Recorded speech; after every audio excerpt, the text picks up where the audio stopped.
Jadi kita mulai kuliah tentang tetanus. Jadi tetanus ini sebenarnya sudah ada sejak 3000 tahun yang lalu di Mesir ya. Penyebabnya adalah kuman gram positif bakteri Clostridium tetani. Ya.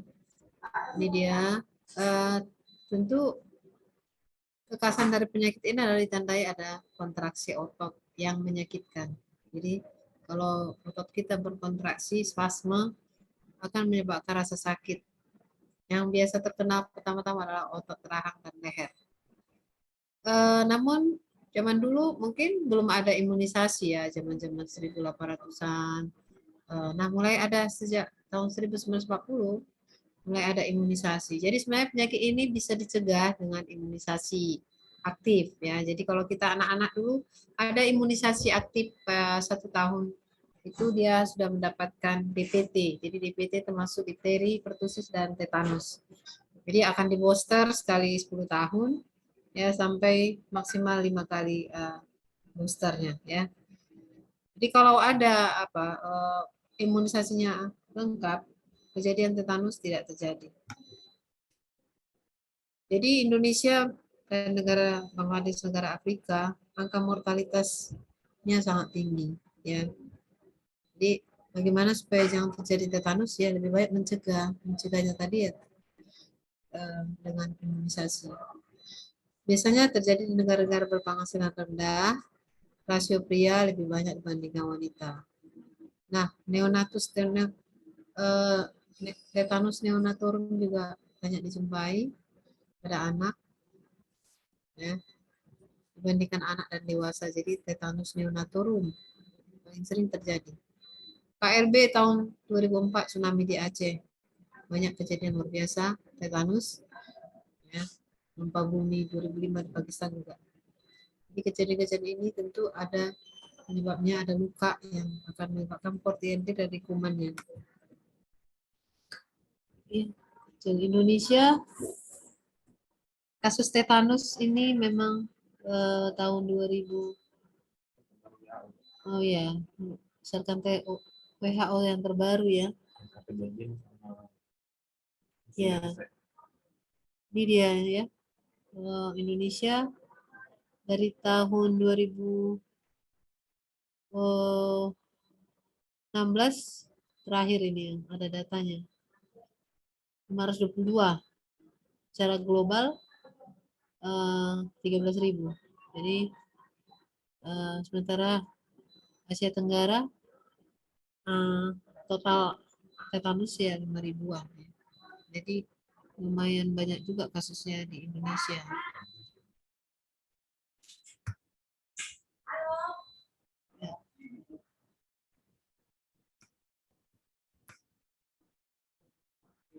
Ya, kita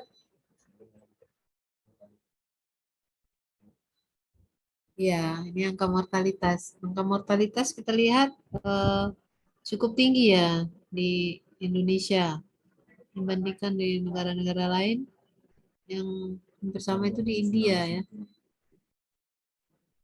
Ya. Tahun 2019 sudah makin berkurang ya. Mungkin ini pengaruh imunisasi juga sangat besar ya. Ini udah makin menurun dia.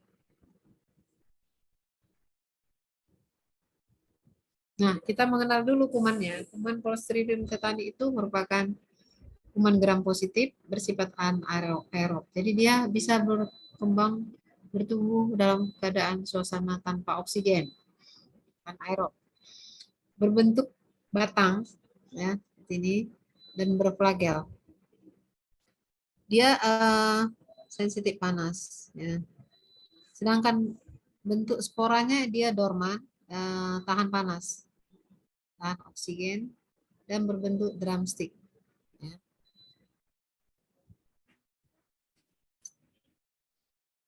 Jadi kalau kita tahu Clostridium tetani ini kontaminan di tanah, banyak di tanah, dan sering ditemukan dari mikroflora khusus herbivora. Ya, semua spesies ternak rentan seperti domba, kambing, sapi, dan kuda yang paling rentan. Jadi transmisi.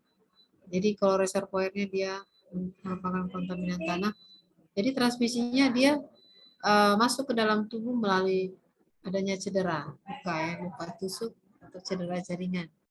Termasuk juga persalinan yang tidak bersih. Makanya persalinan tidak bersih, angka kejadian tetanus neonatorum juga besar. Ya. Kemudian luka bakar, operasi, gigitan binatang, infeksi ini otitis media ya, di telinga, atau pencabutan gigi. Ya, seringkali ada abses, timbul abses, infeksi, menyebabkan tetanus. Jadi harus ada adanya cedera luka, ada jalan masuknya kuman ke dalam tubuh, tentu dari kulit yang cedera.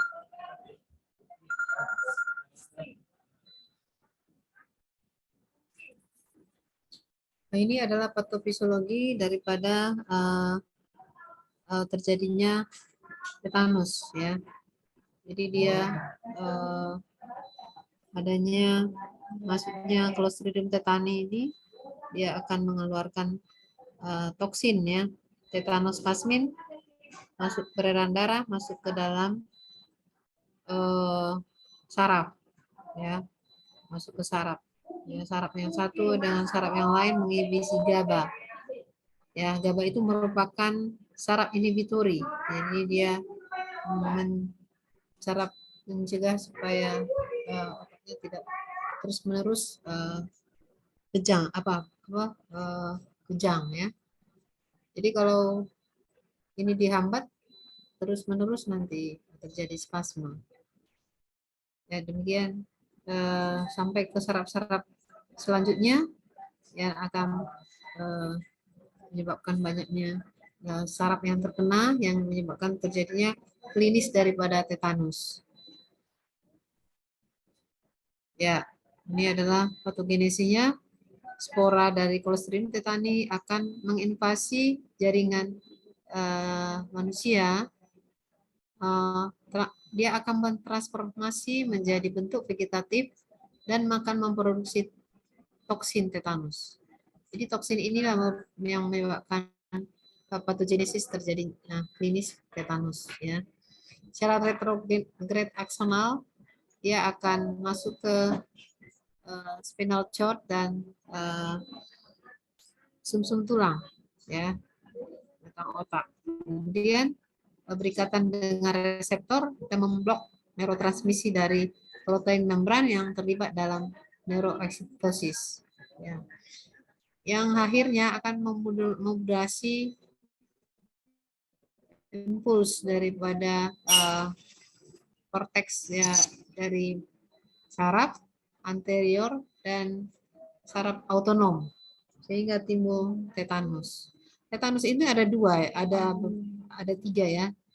Tetanus sepalik, localized tetanus, dan tetanus yang generalisata. Atau yang sepalik ini penetrasinya pada kepala dan injury pada leher, di mana Clostridium tetani akan masuk ke saraf nervus 7 dan kadang-kadang masuk ke saraf ketiga, 4, 6, dan 7 yang menyebabkan parese dari saraf kranial, palsi. Sedangkan localized tetanus ini disfungsi dari otot lokal interneuron yang menginhibisi saraf alfa motor. Ini menyebabkan rigidity, ya, kekakuan dari otot-otot. Sedangkan ini yang sering generalized tetanus ini, dia akan menurunkan pengeluaran dari kontrol katekolamin yang akan menyebabkan keadaan hipersimpatetic state sehingga autoimun, ya, secara otonom itu seperti peningkatan tachikardi, hipertensi, diaparesis itu akan terjadi, ya.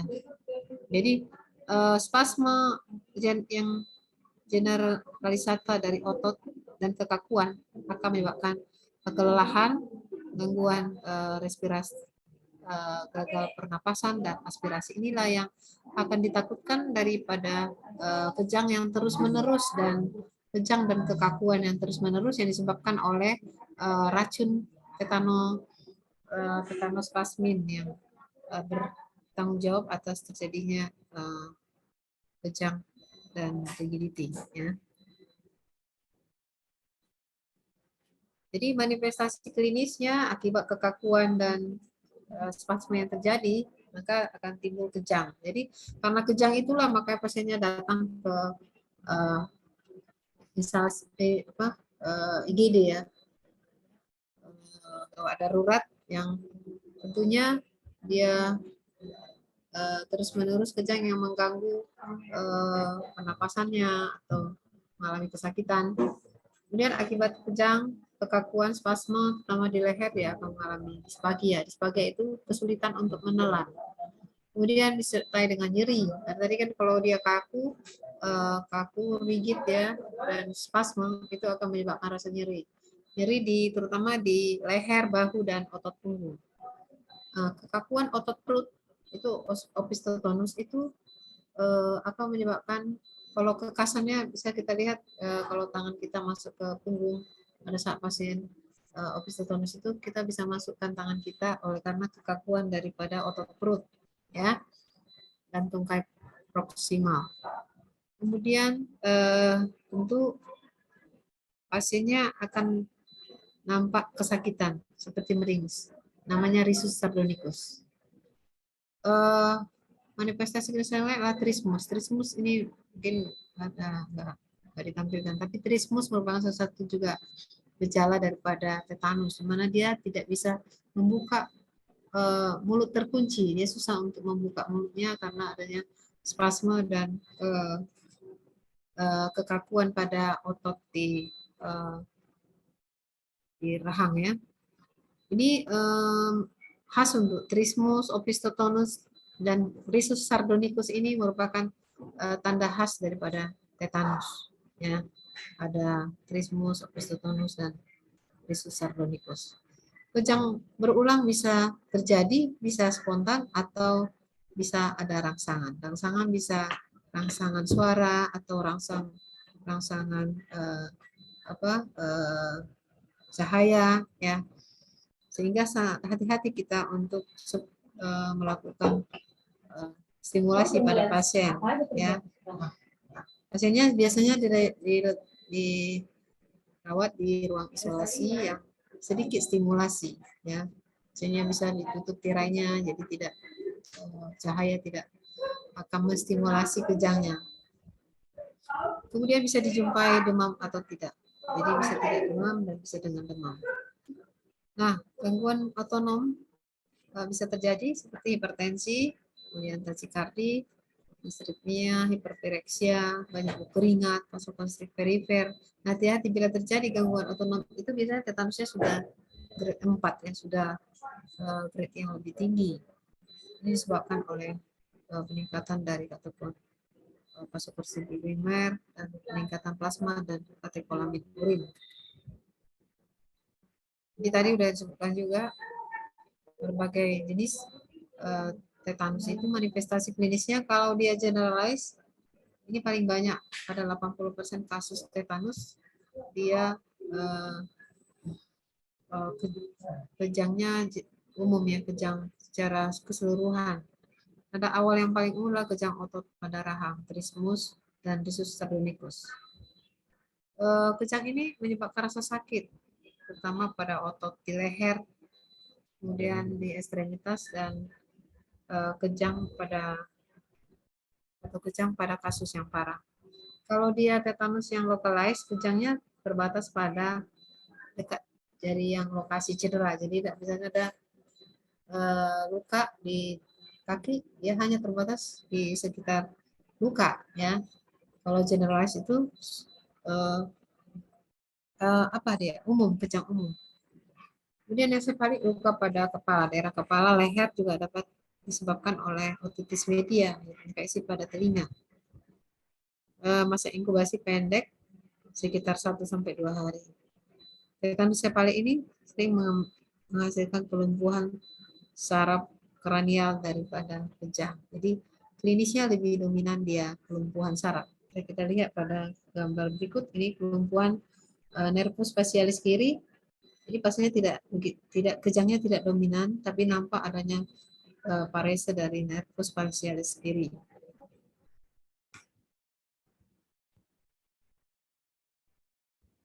Jadi ini adalah kita lihat trismus. Trismus kekakuan pada otot rahang ini yang menyebabkan pasiennya tidak bisa membuka. Jadi membuka mulut semakin terkunci, trismusnya semakin berat, itu tingkat derajat keparahan tetanusnya juga semakin berat. Ini adalah wajah kesakitan, namanya risus sardonicus. Karena meringis kesakitan oleh karena kejangnya, wajahnya namanya risus sardonicus. Ini adalah opistotonus, ya, kekakuan otot perut yang menyebabkan perubahan posisi daripada punggungnya terangkat ke atas, ya, menyebabkan tangan kita bisa masuk. Ini yang terjadi berulang-ulang pada pasien sampai belum diobati. Jadi diagnosa ini itu dengan diagnosa tetanus ini berdasarkan klinis. Ya. Tidak jarang kita lakukan kultur. Jadi kita berdasarkan klinis, adanya kejang dan ada riwayat luka. Ya. Jadi anamnesa dulu lukanya, masa inkubasinya, lokasi luka, dan yang penting adalah riwayat vaksinasi. Kemudian gambaran klinisnya, ya, kultur luka, kemudian pada pemeriksaan darah bisa meningkat. Jadi kultur luka harus diingat juga, kalau dia negatif tidak menidakkan tetanus. Jadi kita tegakkan tetanus berdasarkan gambaran klinis dan adanya luka, adanya kejang, spasma, yang itu tambah lagi gejala trismus, opistotonus, dan risus sardonicus itu sangat mendukung ke arah tetanus. Dan kesadaran pada pasien itu tetap sadar pasiennya. Beda dengan kelainan pada saraf lainnya. Ya, bisa pada pasien ini tidak terjadi penurunan kesadaran. Kultur luka. Jika kita jumpai kultur luka ada Clostridium, apakah kita sembuhkan tetanus? Jadi kalau tidak ada klinisnya tetanus kita tidak sebutkan. Walaupun di kultur kita jumpai Clostridium tetani, tetapi yang namanya tetanus adalah terjadinya kekakuan otot dan rahang yang disebabkan oleh Clostridium tetani. Jadi kalau ada luka, kita kultur ada Clostridium, tapi tidak ada kejang atau klinis dari tetanus, kita nggak menyatakan pasien itu tetanus. Jadi klinisnya yang penting. Kemudian leukosit bisa meningkat, ya, bisa juga ada infeksi sekunder dari luka menyebabkan leukositnya bisa meningkat.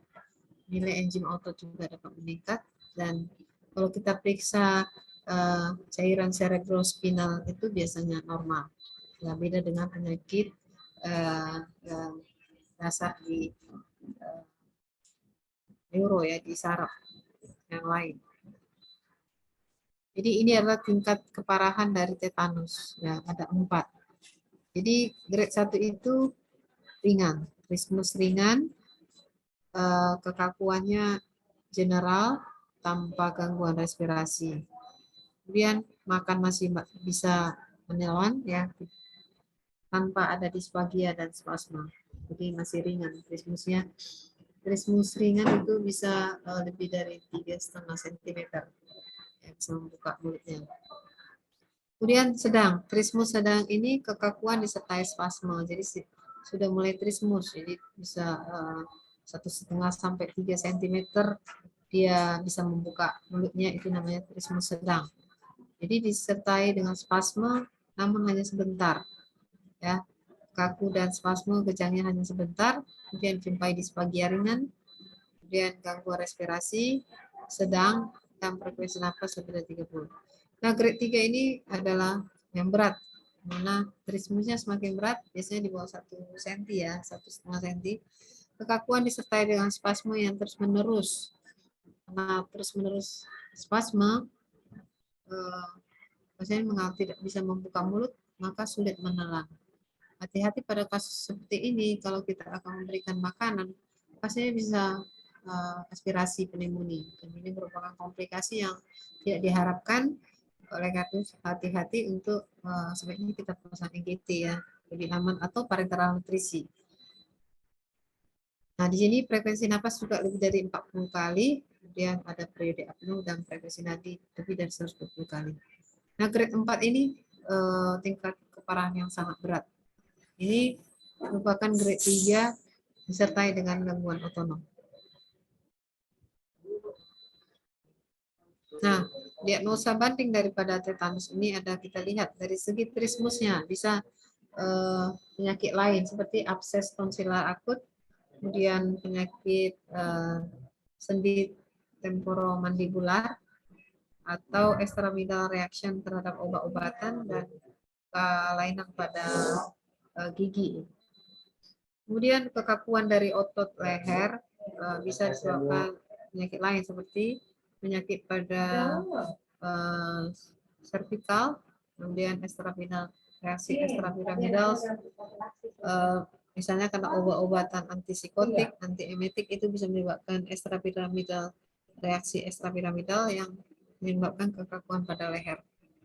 Kemudian pada abdominal rigidity bisa di-DD dengan akut abdomen seperti peritonitis, ya itu pasti kaku dinding perut yang kalau dia kaku abdomen tentu masalahnya adalah di dalam rongga perut, ya. Kemudian disfagia bisa disebabkan oleh karena myasthenia gravis, acute bulbar paralysis, dan rabies. Kemudian spasma otot bisa di-DD dengan seizures, spastisitas yang disebabkan oleh penyakit spinal cord dan sindrom astigma. Nah, setelah kita diagnosa pasien dengan tetanus, maka kita lakukan penatalaksanaan. Jadi prinsip penatalaksanaan yang pertama adalah manajemen luka. Jadi kalau ada luka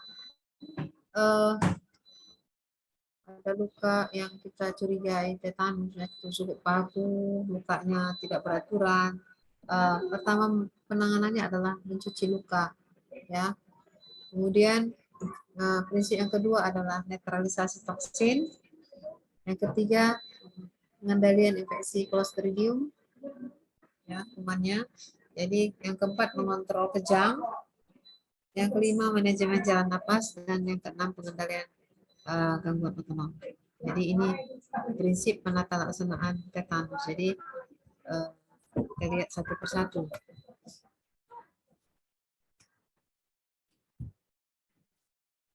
Jadi pertama ialah penatalaksanaan luka untuk pencegahan tetanus. Jadi dilakukan debrideman. Jadi biasanya kita di IGD, unit gawat darurat, kita kerjasama ke bagian bedah. Jadi gunanya untuk manajemen luka adalah selain untuk membersihkan luka, kita juga berusaha untuk membuat suasana aerob, gitu, supaya kalau ada kumannya pun dia tidak bisa banyak bertahan. Dan dia karena kuman ini bersifat anaerob, artinya dia bertahan bisa bereplikasi pada suasana tidak ada oksigen. Jadi kalau dia dicuci luka dengan baik, oksigenasi ke dalam luka itu akan baik sehingga kumannya tidak bisa berkembang, ya. Kemudian yang khusus ya, cuci luka dengan air sabun selama 10 menit, bisa dengan povidone iodin 10% dan desinfektan lainnya pada luka. Kemudian yang kedua adalah untuk netralisasi toksin. Jadi toksin, antitoksin yang kita berikan itu sebenarnya mengikat racun toksin yang beredar di dalam darah. Jadi kalau sudah toksinnya sudah terikat ke saraf, dia tidak bisa lagi dihambat dia. Tapi yang bisa dicegah yang beredar di dalam darah supaya dia tidak memasuki saraf-saraf yang lain. Jadi guna daripada antitoksin ini adalah untuk netralisasi toksin yang masih beredar dalam darah. Makanya perawatan pasien-pasien tetanus ini sangat lama karena kita menunggu supaya tumbuh lagi saraf-saraf baru, sedangkan saraf-saraf yang lain kita kendalikan supaya tidak timbul kejang. Jadi yang sudah terikat ke toksin yang sudah terikat ke saraf itu tidak bisa reversible. Kemudian pemberian anti toksin yang kita berikan adalah human tetanus immunoglobulin atau nama dagangnya adalah tetagam. Tetagam ini berisi satu siring ini berisi 250 internasional. Yang kita butuhkan adalah single dose 3.000 sampai 6.000 unit intramuskular. Jadi kalau ada kita butuh 3.000, maka diperlukan 12 siring ya, 12 siring yang diberikan intramuskular ya. Ini single dose sekali pemberian. Atau dosis ada antitoksin sebelum manipulasi luka masih belum jelas manfaatnya. Nah, bila tidak ada tetagam ini boleh kita berikan ATS terapeutik. Jadi dosis yang diberikan untuk ATS terapeutik ini adalah 50.000 sampai 100.000 internasional unit. Bisa diberikan setengah dosis EM dan setengah dosis IV. Namun ATS ini hati-hati karena dia berasal dari serum kuda, jadi hati-hati risiko anafilaktik. Jadi kita berikan ya, untuk ini semua adalah untuk netralisasi toksin. Biasanya di Adam Malik kita berikan tetagam ya, karena memang tersedia. Namun harganya memang mahal, jadi mungkin tidak semua rumah sakit menyediakan tetagam. Nah, kita setelah pengendalian sumber infeksi, kita berikan anti racunnya. Yang ketiga, mengendalikan infeksi Clostridium tetani. Ya, kita berikanlah antibiotik. Ya, antibiotik ini yang disarankan adalah bisa metronidazole 100 mg per 6 jam atau 1 gram per 12 jam IV sama 7 sampai 10 hari. Kalau metronidazole tidak ada, boleh pilihannya penisilin G dengan dosis 10 sampai 12 juta unit IV. Namun penisilin ini mempunyai kekurangan. Dia menghasilkan inhibisi non-kompetitif reseptor GABA pasca sinaptik. Jadi dia akhirnya akan mempotensiasi aksi tetanus plasmin. Di mana tetanus plasmin inilah yang bisa menyebabkan kejang. Akhirnya bisa terjadi kejang walaupun pasiennya sudah kita berikan anti kejang. Jadi efek samping dari pemberian penisilin ini adalah bisa mempotensiasi aksi tetanus plasmin yang jadinya pasien yang kejang bertambah kejang. Jadi lebih disukai pemberian metronidazole dibandingkan penisilin. Ya. Alternatif lain adalah clindamycin dan juga erythromycin. Nah, setelah mengobati Clostridiumnya, kita mengontrol kejangnya. Jadi kejang yang timbul kita kendalikan, itu gunanya untuk menginhibisi kejang dan mencegah kejang berikutnya. Jadi biasa diberikan diazepam 5 ampul dan 5 cc dextrose 5%. Harus diingat bahwasanya selain yang dalam infus, kita boleh memberikan diazepam ekstra kalau timbul kejang. Ya, kejang. Misalnya pasiennya sudah mendapatkan 5 ampul dan 5 cc, tapi kemudian timbul kejang spontan atau rangsang, kita boleh ekstrakan diazepamnya. Jadi total diazepam yang disarankan maksimalnya 600 mg per hari. Jadi kalau satu ampul itu 10 mg diazepam, maka dosis maksimal adalah 60 ampul per hari. Ya. Bisa juga alternatif lain adalah magnesium sulfat atau benzodiazepin atau barbiturat dengan dosis 100 sampai 150 mg per jam, dan atau CPZ 25 sampai 50 mg. Kalau ada CPZ yang injeksi, kita boleh berikan 3 sampai 4 kali per hari ya. Jadi yang sering diberikan adalah diazepam. Kemudian manajemen jalan napas. Jadi pada pasien-pasien tetanus yang mengalami gangguan jalan napas, jadi perlu dilakukan perawatan saluran napas. Biasanya kita rawat di ruang ICU ya, pasien grade 3 atau grade 4 yang kejangnya terus menerus dan sulit untuk diatasi, kemudian RR yang sangat cepat tadi di atas 40 kali, sudah sangat mengganggu jalan napas, maka dilakukan intubasi atau tracheostomi, ventilator, spasme laring. Untuk gunanya juga adalah untuk menghindari aspirasi ya oleh pasien karena trismus atau saat tertidur atau karena dispanggia.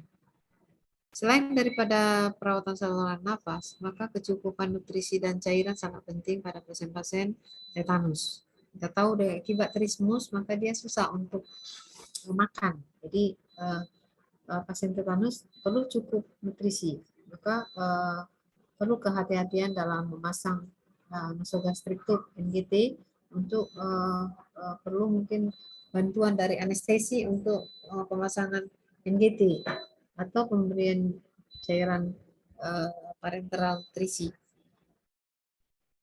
Ya, ini adalah contoh pasien yang dirawat yang sudah terpasang ventilator. Nah, kalau sudah terjadi gangguan otonom, artinya terjadi overaktivitas simpatik, maka boleh berikan labetalol,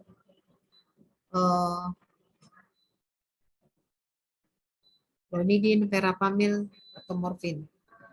Kemudian kalau terjadi hipotensi atau bradikardi, maka berikan ekspansi cairan volume ya, atau berikan vasopresor atau agen tonotropik atau acu jantung.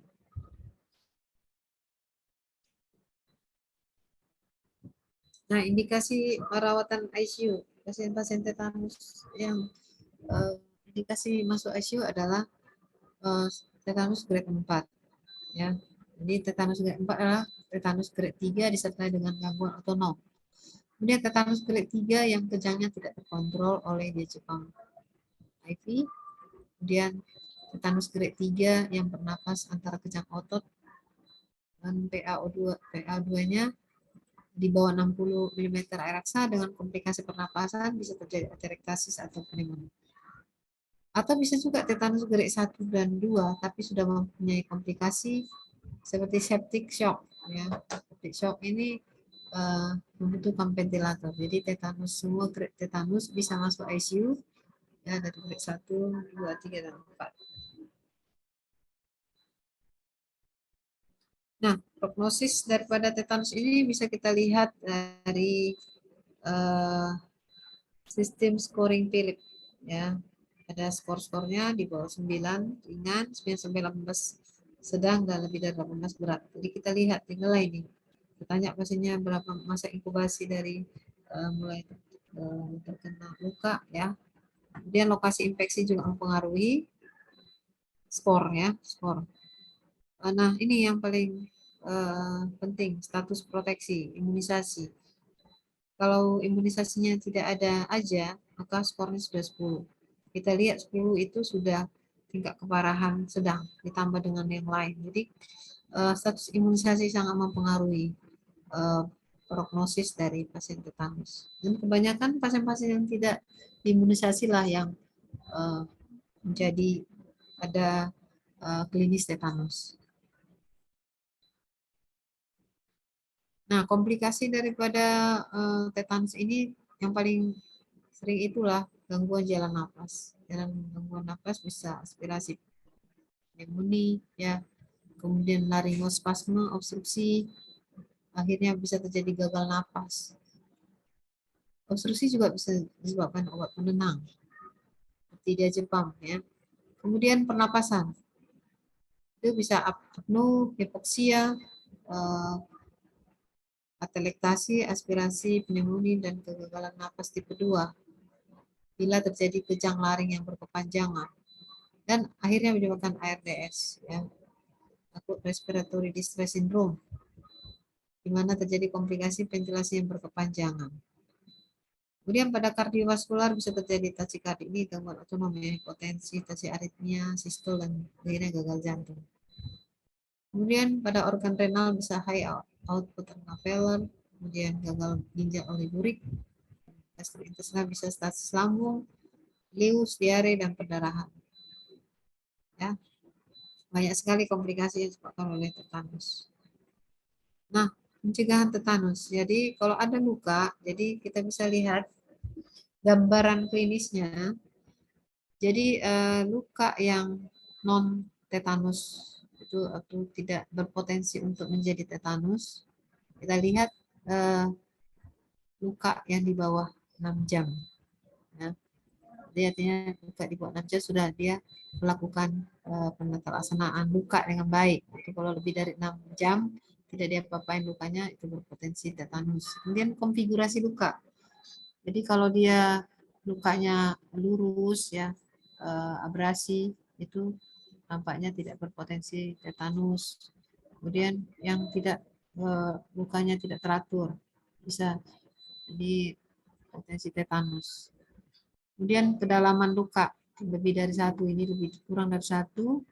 Kemudian mekanisme injury-nya bisa dari benda tajam seperti pisau, gelas ya.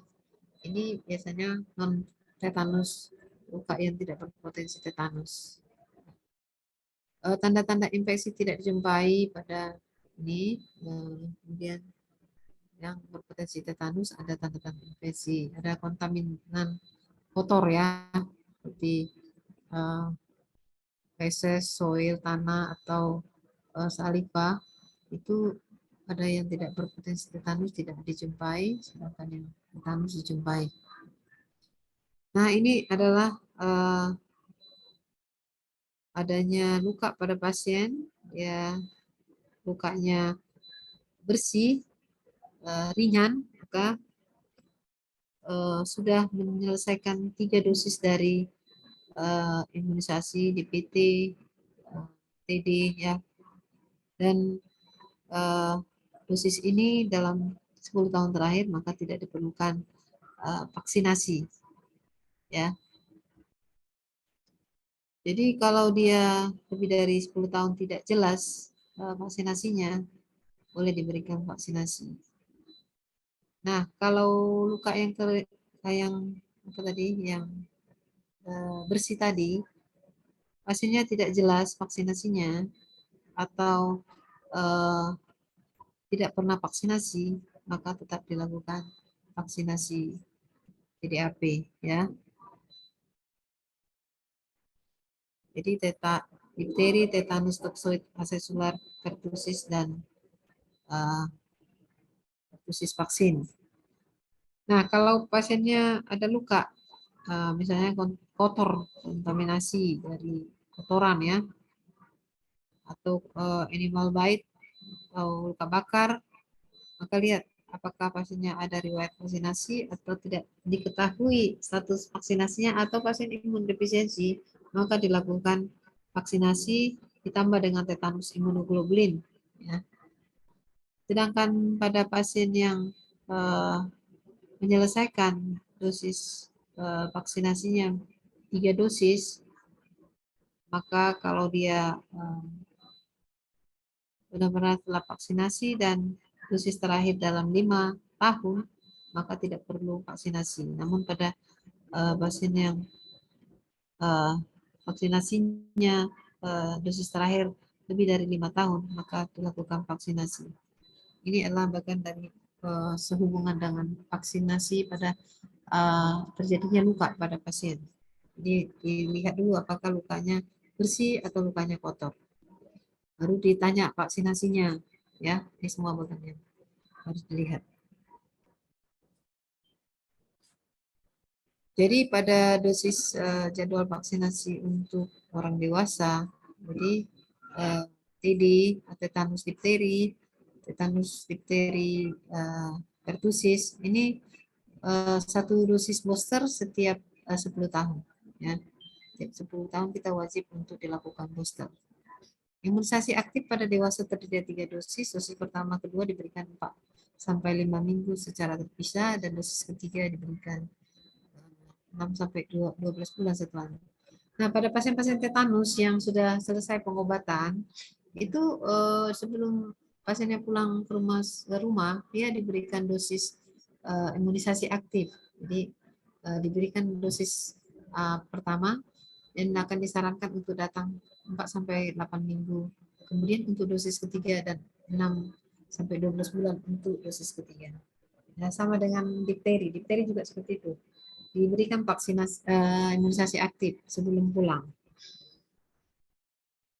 Jadi sebagai kesimpulan, jadi tetanus itu disebabkan kuman bakteri gram positif Clostridium tetani yang menghasilkan toksin.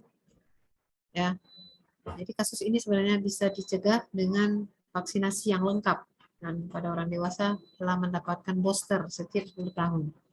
Clostridium tetani ini dia menghasilkan neurotoksin yang menimbulkan terjadinya klinis pada terkait tetanus. Jadi diagnosanya pasien ini sepenuhnya adalah klinis, di mana terjadi luka pada yang mempreposisi terjadinya cedera pada pasien yang menyebabkan pengeluaran toksin tadi, akhirnya timbul spasme dan rigidity yang nyata seperti trismus, kekakuan leher, otot perut, opistotonus, kemudian yang menyebabkan pasien akan mengalami kejang berulang. Ya.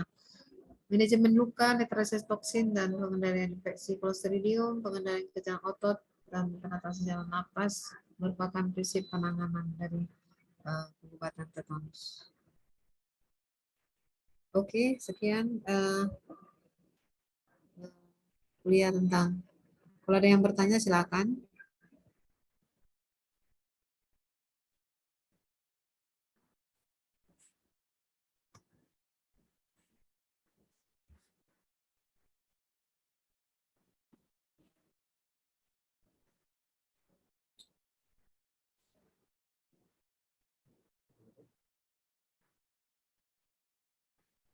Tidak ada yang bertanya ya?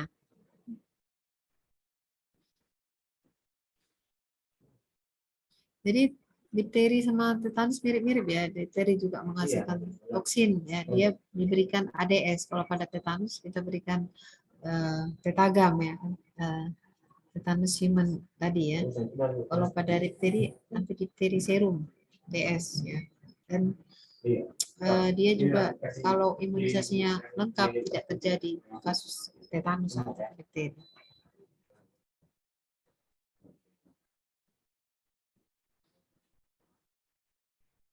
Baiklah, kalau tidak ada yang bertanya, boleh screenshot. Ini kita screenshot dulu ya. Teman-teman harap camp semuanya. Hmm?